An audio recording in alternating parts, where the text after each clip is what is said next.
ketika api itu menyala. Siapa yang tahan untuk berdiri di hadapan Tuhan? Kita akan mendengar pesan Tuhan tentang revival again atau kebangunan rohani kembali dari para hamba Tuhan di Indonesia. Program ini dapat Anda saksikan melalui channel YouTube Makan Netizen. Salam Bapak Ibu dan saudara-saudara terkasih di dalam Kristus. Kita mengucap syukur atas perkenanan Tuhan. Pada siang hari ini kita boleh bertemu di tempat ini, maupun Bapak Ibu dan saudara sekalian yang melihat dan mendengar renungan firman Allah pada siang hari ini. Untuk itu, perkenankan kita berdoa terlebih dahulu sebelum kita akan menikmati jamuan firman Tuhan. Bapa di sorga, Bapa di dalam nama Yesus, kami mengucap syukur atas kesempatan yang Tuhan berikan kepada kami, di mana saat siang hari ini kami boleh bersama-sama menikmati jamuan firman Tuhan yang akan mengenyangkan hidup kami, bahkan akan menuntun langkah kami.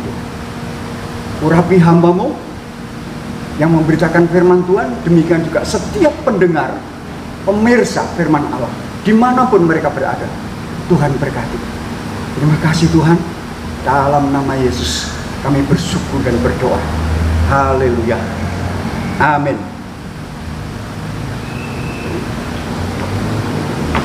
Ketika saya mendapatkan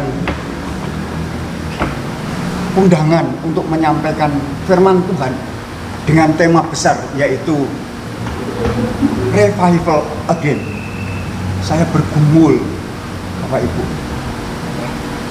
kebangunan rohani kembali. Itu berarti suatu kebangunan rohani yang pernah terjadi. Dan kita melihat dalam Alkitab, kebangunan rohani itu dari generasi ke generasi terjadi dalam kehidupan perjalanan gereja, dalam perjalanan kehidupan orang percaya. Karena yang menghendaki kebangunan rohani itu adalah Allah sendiri. Dia yang punya inisiatif untuk terjadinya umatnya bangun. Tentu bangun itu ada yang tertidur. Ya. Lebih-lebih setelah dunia dilanda oleh COVID-19, tentu tepat bahwa hambanya di tempat ini mendapatkan satu visi besar, yaitu revival again, kebangunan rohani kembali. Kita tidak suam-suam kuku, kita tidak kehilangan kasih yang mula-mula, tapi kita bangkit bersama Yesus. Bicara kebangunan rohani terjadi adalah pribadi sifatnya, pertama ya. Tapi pada akhirnya berdampak luas.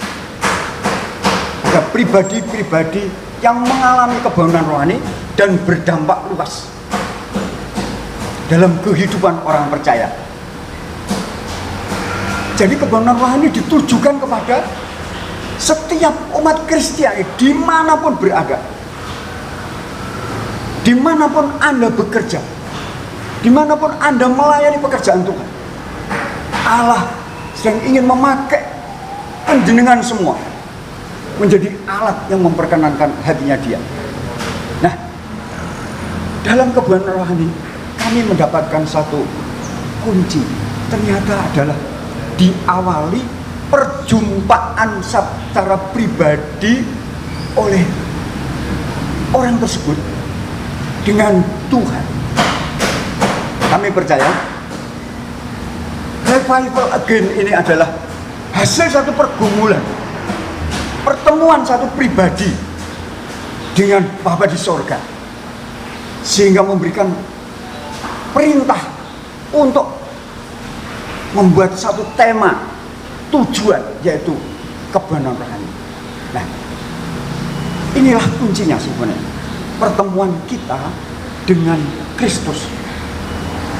Saya akan ajak Bapak Ibu dan saudara sekalian yang dikasihi Kristus, kebenaran rohani pada masa setelah Yesus bangkit naik ke surga adalah pertemuan antara Rasul Paulus dengan Tuhan Yesus.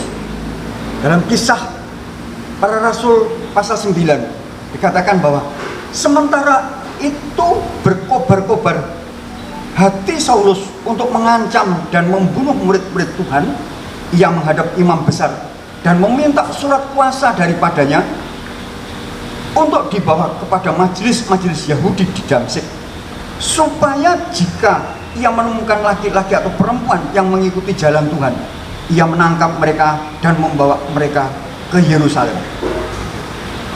Dalam perjalanannya ke Damsyik, ketika ia sudah dekat kota itu, tiba-tiba cahaya memancar dari langit mengelilingi dia.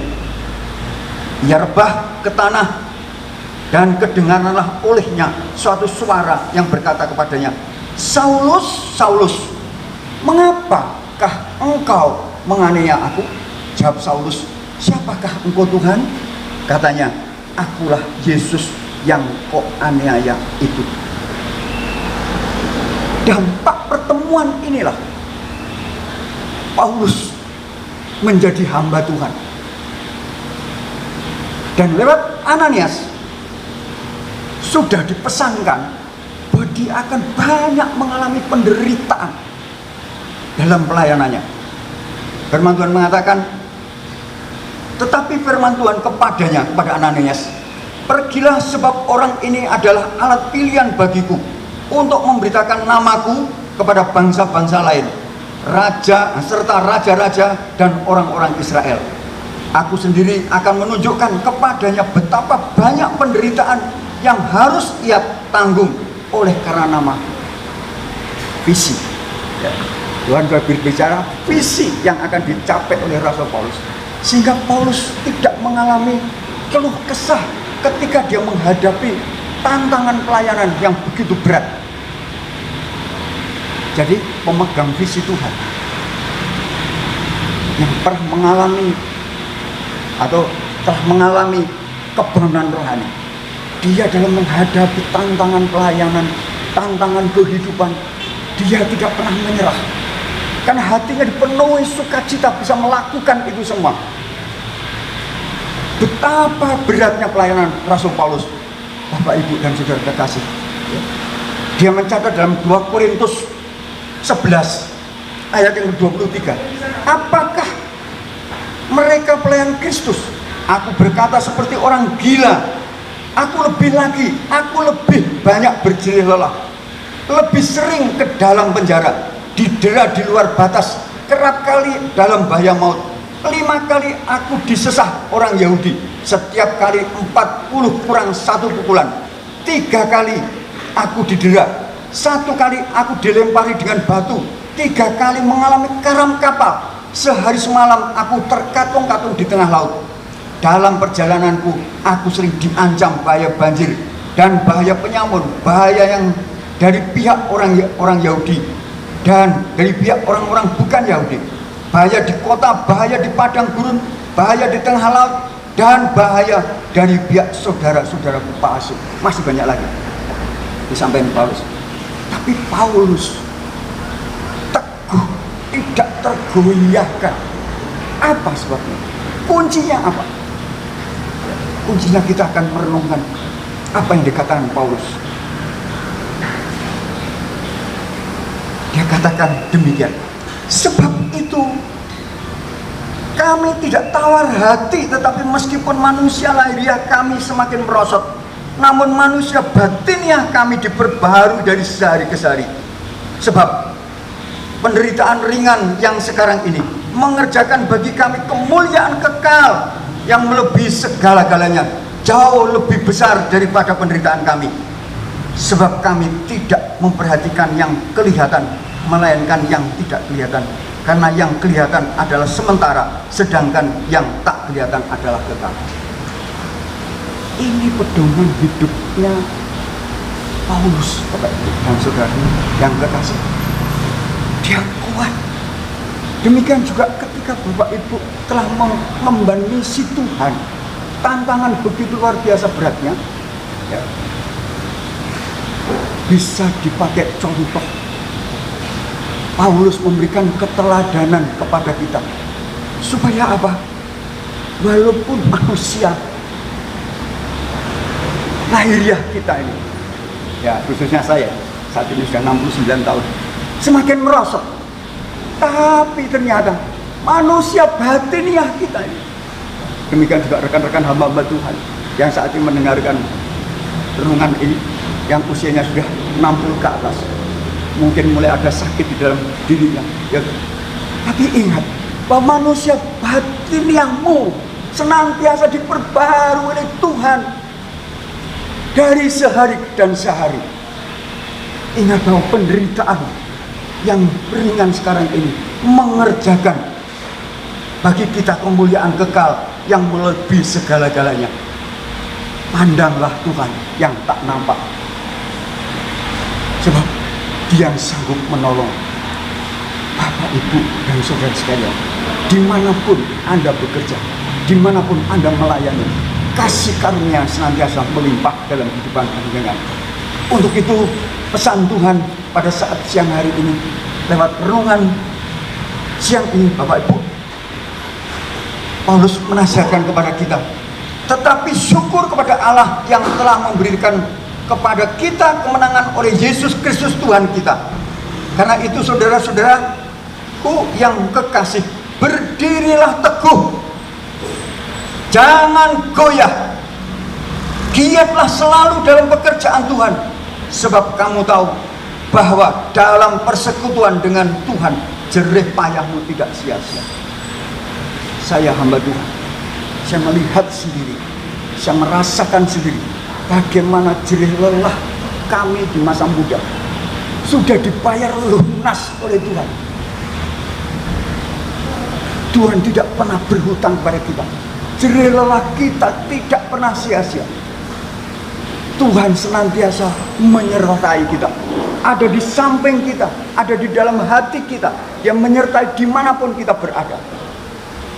Dan Dia mencukupkan segala pergumulan, kebutuhan kita, bahkan memberikan kemenangan demi kemenangan dalam setiap pergumulan kita. Inilah sungguh menjadi sukacita kita di dalam Kristus, kekuatan kita di dalam Kristus. Benar yang dikatakan oleh Paulus bahwa berdirilah teguh, ya, jangan goyah, giatlah selalu melayani Tuhan. Karena kita tahu bahwa Allah turut bekerja dalam segala perkara untuk mendatangkan kebaikan bagi mereka yang mengasihi Dia, yaitu bagi mereka yang terpanggil oleh-Nya. Inilah renungan siang ini menjadikan kekuatan panjenengan dalam melayani pekerjaan Tuhan, khususnya bagi Bapak Ibu yang saat ini sudah menerima visi Tuhan tentang revival again. Terus kobarkan hatimu, terus melekat kepadanya senantiasa setiap saat, ya. Dengan demikian Bapak Ibu akan kuat. Demikian renungan firman Tuhan ini yang menjadi berkat buat Bapak Ibu dimanapun Bapak Ibu berada. Kita berdoa, Bapak, apa yang menjadi isi hati Tuhan telah hamba sampaikan pada saat siang hari ini.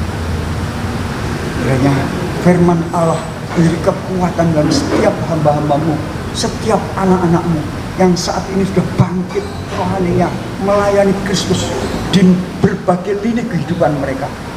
Tuhan memberikan kekuatan kepada mereka, hingga mereka tetap tegak berdiri di hadapanmu, tetap mengasihi Engkau, tetap mempersembahkan hidupnya hanya bagi Engkau, bagi kemuliaan-Mu Tuhan. Terima kasih Tuhan, berkat-Mu melimpah atas kami. Dalam nama Yesus kami bersyukur dan berdoa. Haleluya. Amin.